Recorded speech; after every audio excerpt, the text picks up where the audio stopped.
hope that gets worked out. All right, let's check in once again with Storm Team meteorologist Alex Puckett for the latest on our Thursday weather. Alex? Weather starting out dry, at least across central Alabama. This is a view from Hoover this morning at the Hyatt Regency Hotel at the Galleria. Temperature there at 72, and most of us in the low 70s this morning.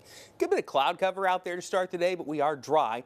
Temperatures again for most between 70 and 73. There are a couple of spots like Lineville and Aniana that have dipped down into the upper 60s. Through the day today, hot and humid, although not as hot as yesterday. High temperatures mainly in the low 90s this afternoon, and we do have the chance for some showers and storms today, but your rain chance is mainly going to be in the southern half of central Alabama, and it'll be in this afternoon and this evening.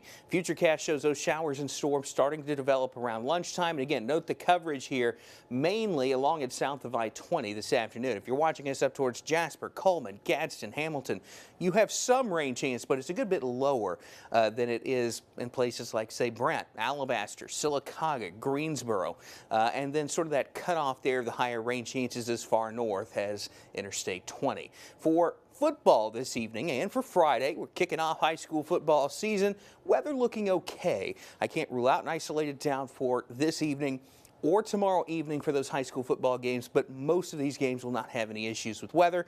Temperatures in the low 80s at kickoff both this evening and Friday evening, with those temperatures falling into the 70s through the game. Rain chances sticking with us through the weekend, but once we get into next week, it's looking a good bit drier out there. We'll go back to the Futurecast for your Friday.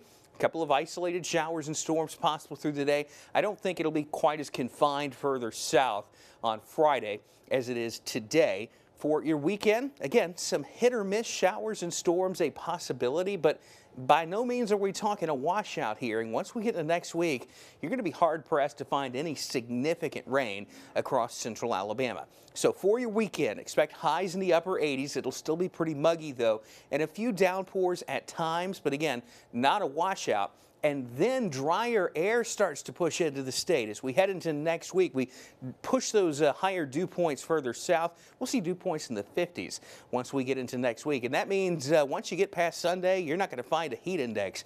What you see is what you get with the temperature. And that's going to make for some more comfortable weather. In the 7-day forecast, you see that drop in temperatures for the weekend. But it's that drop in temperatures as we head into next week that's going to be much nicer. Those morning lows in the 60s, afternoon highs in the low to mid 80s, and very little, if any, rain on the way as we head into next week. David. Thanks so much.